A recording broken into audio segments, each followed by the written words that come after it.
రాబోయే ఎన్నికల కోసం అభ్యర్థులను ఎంపిక చేసేందుకు వైసీపీ నాయకత్వం ఐపాక్ సర్వేలపై ఆధారపడుతున్నట్టు ప్రచారంలో ఉంది. ఈ నేపథ్యంలో వైసీపీ ఎమ్మెల్యే ఎంఎస్ బాబు సంచలన వ్యాఖ్యలు చేశారు. ఆయన చిత్తూరులో మీడియాతో మాట్లాడుతూ డబ్బులిస్తే ఐపాక్ వాళ్ళు సర్వే ఫలితాలు తారుమారు చేస్తారని వివరించారు. ఈసారి ఎన్నికల్లో తనకు అవకాశం లేదని, పూతలపట్టు టికెట్ ఆశించవద్దని ముఖ్యమంత్రి చెప్పడం బాధ కలిగించిందని ఎంఎస్ బాబు అన్నారు. పూతలపట్టు నియోజకవర్గం కోసం ఎంతో పాటుపడ్డానని, కానీ తనకు టికెట్ నిరాకరించడం సరైన నిర్ణయం కాదని పేర్కొన్నారు. టికెట్ల అంశంలో వైసీపీలో దళితులకు అన్యాయం జరుగుతోందన్నారు.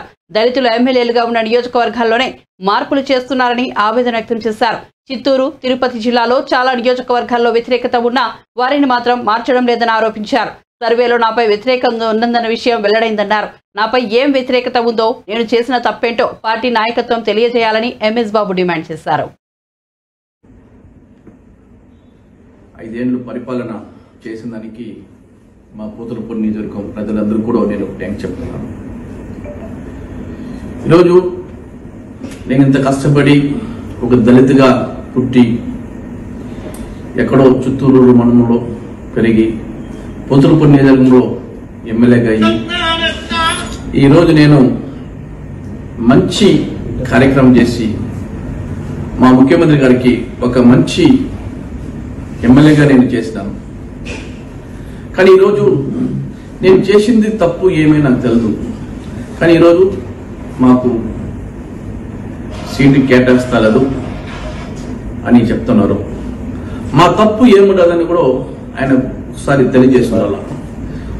మా తప్పు ఏం చేసినాము, అట్లీస్ట్ 5 ఏళ్లుగా మీరు ఒక్కసారైనా మనం పిలిపించి ఒక 1 ఇయర్కి ఒకసారి పిలిపించి మీరు చేసే పద్ధతి కరెక్టే కాదు, మీరు చేసింది ఇది తప్పు, ప్రజలతో మీరు కరెక్ట్ లేదా, లేదు మీరు చేసింది కరెక్టా, నా ఒక్క వ్యక్తిగత కరెక్ట్ లేదా అన్నది కూడా అడిగి ఉండొచ్చు. 5 ఏళ్లుగా గడప గడప తిరగమన్నారు. 5 ఏళ్ళకి గడప గడప తిరిగినాను. సీఎం గారు అనౌన్స్మెంట్ చేయకముందే దాదాపు నేను 5 నెలలకు ముందే నేను చేస్తాను అనమాట.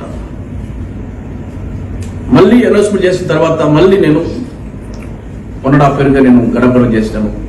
చిత్తూరు జిల్లాలో నేను చేయకుండా ఎవరు చేయకుండా అన్ని పూర్తి చేసినాను అనమాట. చేసి సీఎం గారేమో మీరు గడప గడప చేయండి నేను చూసుకుంటున్నాను. ఈరోజు చూస్తేమో మీ పర్ఫార్మెన్స్ బాగాలేదు, మీ సర్వే బాగాలేదు అంటున్నారు. ఇది ఎక్కడి నుంచి ఎక్కడికి కరెక్ట్ అది కూడా మాకు అర్థం కలగచ్చేసి. అంటే మీకు దళితులు అంటే ఎంతవరకు కరెక్ట్ అనేది కూడా కొంచెం ఆలోచించేసి. అంటే ఈరోజు పూతలపట్టు నియోజకవర్గంలో దళితులు ఎక్కువ ఓటు శాతం ఎక్కువ ఉండొచ్చేసి. దాదాపు 80,000 ఓట్లు దళితులు ఉండొచ్చేసి. బీసీలు 60,000 ఓట్లు ఉండొచ్చేసి.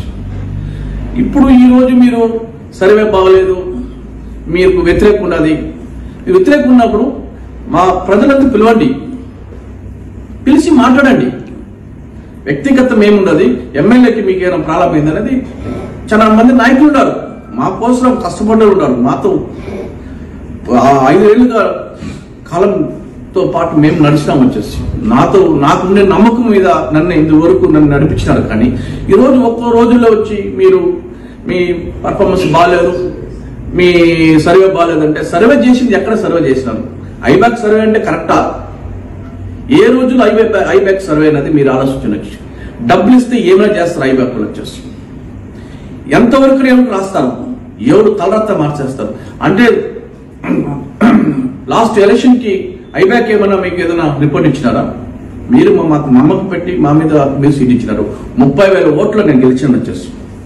ఈరోజు 30,000 గెలిచింది ఈరోజు ఎంతో రావచ్చు, సగం వస్తుంది, ఏదో ఇంకొకటి ఎక్కువ రావచ్చు. నేను చేసిన కష్టం నాకు ఉండాలి. అన్ని వదులుకొని నా బిజినెస్ ఫ్యామిలీ అంతా వదులుకొని నా ప్రజలే నాకు, పార్టీ నాకు అని ఉన్నాను. కానీ మాకెందుకు ఇలా అన్యాయం చేస్తున్నారు వచ్చేసి.